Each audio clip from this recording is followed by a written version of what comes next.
দর্শক আসসালামু আলাইকুম, আপনাদেরকে আমার চ্যানেলে স্বাগতম। বিশেষ করে নতুন ইলেকট্রিশিয়ান ভাইদেরকে বলছি, আমার এই চ্যানেলটি technical related channel, specially electrical, plumbing and pipe fitting এবং ডেকোরেশন, জিপসাম ডেকোরেশন এবং টাইলস ফিটিং, বিভিন্ন টাইপের টেকনিক্যাল ভিডিও আমি চ্যানেলে আপলোড করে থাকি। তো এই যে ভিডিওটি দেখছেন, এটির ঠিক আগেরও কয়েকটি ভিডিও আমি আপলোড দিয়েছি এই ছাদের যে ঢালাই, সে ঢালাইয়ের ভিতরে কন্ডুইট পাইপ ফিটিং নিয়ে। তো সব শেষে এই ভিডিওটি আপনাদের উদ্দেশ্যে তৈরি করেছি বোঝানোর জন্য বা দেখানোর জন্য যে পাইপ ফিটিংয়ের শেষে কিছু কাজ থেকে থাকে, সেগুলো করলে আসলে আপনাদের যে পরবর্তী যে কাজটি করবেন ঢালাই শেষে, যখন দেওয়ালে পাইপ ফিটিং করবেন এবং তারের যে কাজগুলো করবেন, সেই সময়টা সুবিধার জন্য অনেক বিষয় খেয়াল রাখতে হয়।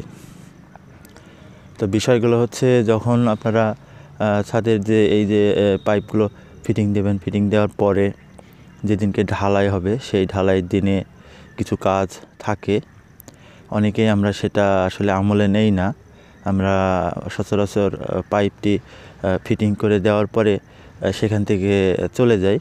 তো আসলে আমাদের উচিত অন্তত সেদিনকে থেকে আমাদের দেখে নেওয়া প্রত্যেকটি পাইপের যে আউটপুট বা যে মুখগুলো থাকে, যেখান দিয়ে তার ঢোকানোর মতো মুখ রাখা হয় নিচে যে বিমের ভেতরে, সেই জায়গাগুলোকে দেখে নেওয়া।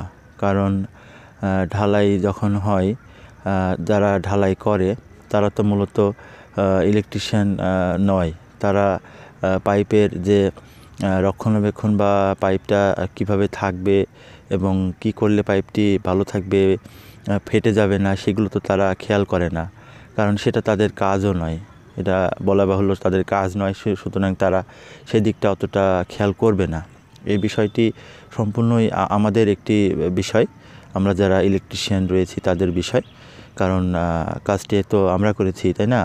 তো সেক্ষেত্রে আমাদের অবশ্যই ঢালাই যেদিনকে হবে সেদিন সেখানে উপস্থিত থেকে প্রত্যেকটি যে বিমের নিচে যে বেন্ড সহ যে মুখগুলো থাকে সেগুলো দেখে নেওয়া, সার্কুলার বক্সগুলো ঠিক জোর থেকে খুলে যাচ্ছে কিনা সেগুলো দেখে নেওয়া। আর এই যে সিঁড়ির কাছে যে আপনাদের মেন লাইন তোলার জন্য যে পাইপটি দেওয়া হয়, এই পাইপটি অনেক সময় বাঁকাতেড়া হয়ে যায় এবং বাঁকাতেড়া হলে পরে সেটা সোজা করা অনেক টাফ ব্যাপার হয়ে যায়। এই জন্য আপনাদের খেয়াল রাখতে হবে যেন এগুলো বাঁকা না হয়ে যায়। যখন এই যে বিমের ভিতরে যখন ঢালা হয়, সেই সময়টাতে এই যে পাইপগুলো সোজা থাকবে এমন নিশ্চিত করার জন্যই আসলে থাকা উচিত। অনেক সময় বাঁকা হয়ে গেলে 5 ইঞ্চি ওয়ালে যে দেখা যাচ্ছে যে আপনি যে পাশটাতে পাইপটি নামাবেন, সেই পাশটাতে মুখটা না থেকে অন্য পাশে বাঁকা হয়ে গেছে। তো সেক্ষেত্রে আপনাদের কাজের অসুবিধাটাই বেশি হবে। আর এই জন্য আমি আপনাদেরকে পরামর্শ দিই, অবশ্যই ঢালাইয়ের সময় আপনাদেরকে উপস্থিত থেকে এইগুলো দেখে নেওয়া। বিশেষ করে যে বিমের ভিতরে যখন ঢালাইগুলো দেওয়া হবে, সেই সময়টা অবশ্যই থাকা। এই জন্য আপনাদেরকে বোঝানোর জন্য বা জানানোর জন্য আমি এই ভিডিওটি আপনাদের উদ্দেশ্যে তৈরি করেছি।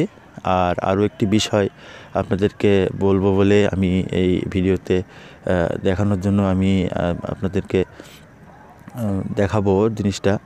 যখন যখন বিমের ভিতরে ঢালা হয়, সেই সময়টাতে যখন ওই ভাইব্রেটর মেশিন দিয়ে যখন ঢালাইটা স্টেবিলাইজ করা হয়, সেই সময়টায় একটি বিষয় আপনাদের অবশ্যই খেয়াল রাখতে হবে যে লোকটি ভাইব্রেটরের যে মুখটি ধরে ওখানে ধরে রাখে, তাকে অবশ্যই আপনারা বলে দেবেন যেন সেই ভাইব্রেটরের যে পাইপটি রয়েছে সেটি যেন ইলেকট্রিক পাইপের সঙ্গে না লাগে। কারণ সেটা অনেক কম্পন সৃষ্টি করে, অনেক জোরে কম্পন। আর এই কম্পনের কারণে যদি পাইপের গায়ে সেটা লেগে থাকে, তো পাইপ অবশ্যই ফেটে যাবে।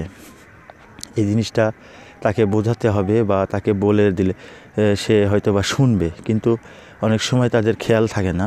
আপনাদেরকে সেখানে দাঁড়িয়ে থেকে জিনিসটি দেখে এবং বুঝে নিতে হবে। এই যে দেখুন এটি যখন ওই ঢালাইয়ের ওখানে ধরছে ঠিক সেই সময়টায় তাদের খেয়াল থাকে না যে এই সোজা পাইপটি আছে, যেটি এটি যদি পাইপের গায়ের সঙ্গে টাচ করে তাহলে পাইপটি ফেটে যেতে পারে। এই জিনিসটা তারা খেয়াল করে না। তো এইগুলো খেয়াল করার জন্য আপনাকে নিজে উপস্থিত থেকে এই জিনিসগুলো দেখে নিতে হবে। এই যে দেখুন ঠিক পাইপের গোড়াতেই কিন্তু এটি চলে গেল।